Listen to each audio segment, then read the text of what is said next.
नमस्कार भावी शिक्षक साथियों, स्वागत है आपका मेरे YouTube चैनल पर। वीडियो को शुरू करने से पहले आप सभी लोगों से निवेदन है कि चैनल को सब्सक्राइब कर ले, क्योंकि आप सभी लोग शिक्षा विभाग से जुड़ने वाले हैं और इस चैनल पर आपको शिक्षा विभाग संबंधी समस्त अपडेट की वीडियो देखने को मिलेंगी।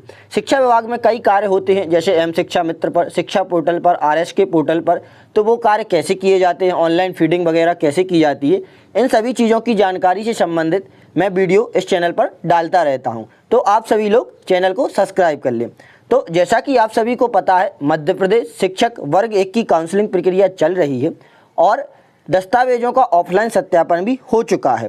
अब विभाग के द्वारा नियुक्ति पत्र जारी किए जाएंगे। इसके पहले की वीडियो में हमने देखा था नियुक्ति पत्र कैसा होता है तथा किस प्रकार से हम अपने स्कूलों में ज्वाइन करते हैं। पहले हमें जिला स्तर पर, फिर BO कार्यालय, संकुल कार्यालय और स्कूल में हम किस प्रकार से ज्वाइन लेते हैं। इस वीडियो में हम देखेंगे कि हमारे नियुक्ति पत्र में क्या क्या नियम रहते हैं, क्या क्या शर्तें रहती हैं और किन शर्तों पर हमें नियुक्ति पत्र जारी किया जाता है और नौकरी दी जाती है। तो चलिए वीडियो को शुरू करते हैं हम। पहला नियम क्या रहता है हमारा, उपरोक्त नियुक्ति वेतनमान से संबंधित नियम रहता है। उपरोक्त नियुक्ति वेतनमान PV2 छठवां वेतनमान, ये पुराना नियुक्ति पत्र है जो कि पिछली भर्ती हुई थी वर्ग 1 की, उसका नियुक्ति पत्र से नियम लिए हैं मैंने। सभी नियम सेम ही रहते हैं, उनमें कोई बदलाव नहीं रहता। तो वेतनमान छठवां वेतनमान 9334,800 ग्रेड पे वर्ग 1 का रहता है। 3600 ग्रेड पे का मध्य प्रदेश वेतन पुनरीक्षण नियम 2017 के अंतर्गत मैट्रिक्स में लेवल 9 में तत्स्थानीय वेतनमान 36,200 मिनिमम पेमेंट और अधिकतम पेमेंट हो सकती है 1,14,800 के न्यूनतम वेतन रुपये 36,200 प्लस माइनस अन्य भत्तों के जो शासन द्वारा समय समय पर दिए जाते हैं। तो हमारा बेसिक पे क्या रहेगा वर्ग 1 का 36,200 और ग्रेड पे रहता है हमारा 3600 रुपये ग्रेड पे रहता है। समय समय पर जो वेतन भत्ते मिलते हैं, जैसे DA दिया जाता है और उसके साथ होम रेंट अलाउंस भी मिलता है, कुछ चीज़ें मिलती हैं, उससे हमारा वेतन और ज़्यादा हो जाता है।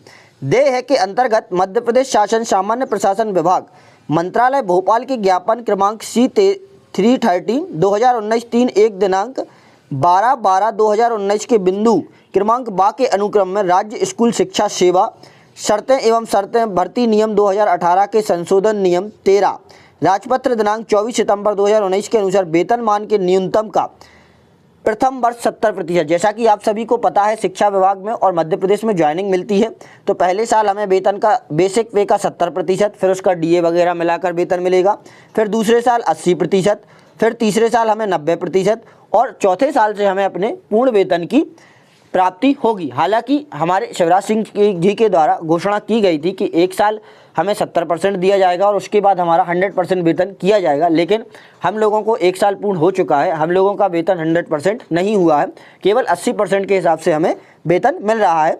तो आप भी यह मान के चलें कि आपको एक साल 70%, फिर 80%, फिर 90% और चौथे साल में आपको अपना पूर्ण वेतन मिलेगा और जो भी यह राशि कटेगी वो आपको बाद में भी नहीं मिलेगी, मतलब आपका वेतन 70 ही माना जाएगा। आगे हम देखेंगे, यह नियुक्ति अस्थायी रूप से 3 वर्ष की परिवीक्षा अवधि पर की जाती है। परिवीक्षा अवधि हमारी 3 वर्ष की रहेगी। परिवीक्षा अवधि सफलतापूर्वक पूर्ण न करने पर राज्य स्कूल शिक्षा सेवा शैक्षण संघ सेवा शर्त एवं भर्ती नियम 2018 के संशोधन नियम 13 के तहत कार्यवाही की जा सकेगी। परीक्षा अवधि में स्थानांतरण से संबंधित किसी भी आवेदन पर विचार नहीं किया जाएगा। परिवीक्षा अवधि में हमारी स्थानांतरण से संबंधित आवेदन पर विचार नहीं किया जाएगा।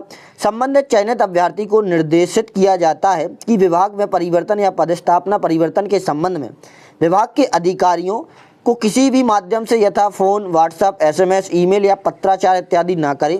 ऐसा करने पर संबंधित के विरुद्ध अनुशासनात्मक कार्रवाई करते हुए नियुक्ति समाप्ति तक की कार्यवाही की जाएगी। पहला तो यहाँ बताया गया है भाई कि परिवीक्षा अवधि 3 वर्ष की है और 3 वर्ष के पहले आपका वो ट्रांसफ़र नहीं किया जाएगा और इससे संबंधित किसी प्रकार का phone, message, call, WhatsApp message ना ही किसी अधिकारी को करें, वरना आपकी नौकरी भी समाप्त की जा सकती है।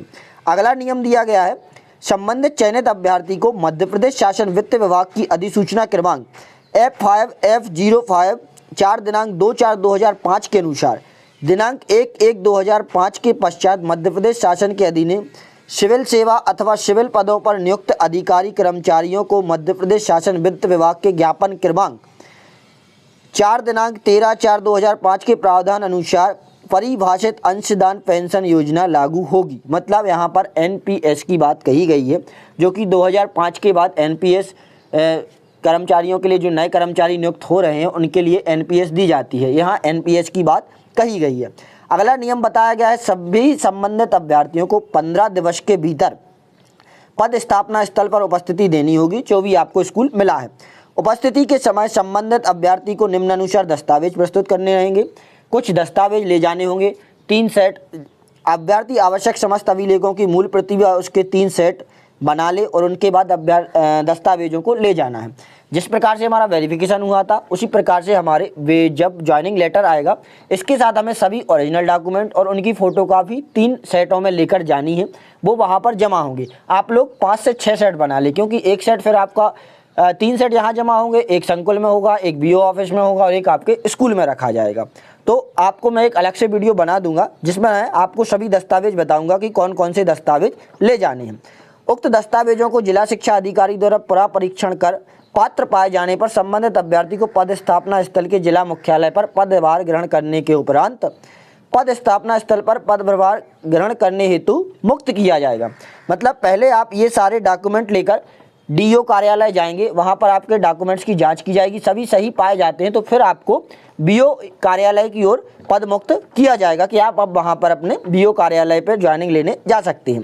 नियुक्ति आदेश जारी होने के दिनांक से 15 दिवस के भीतर हमें मेडिकल बोर्ड का चिकित्सा प्रमाण पत्र, जो कि हमें जिला अस्पताल से बनवाना पड़ता है, और पुलिस वेरिफिकेशन, ये हमें 15 दिवस में देने पड़ते हैं। इसके बाद यह नियुक्ति पूर्णतः अस्थायी होगी। इसे किसी भी समय 1 माह का नोटिस देकर या उसके बदले में 1 माह का वेतन अथवा भत्ते देकर समाप्त की जा सकती, क्योंकि परिवीक्षा अवधि है, यहाँ पर आपकी नियुक्ति समाप्त की जा सकती है।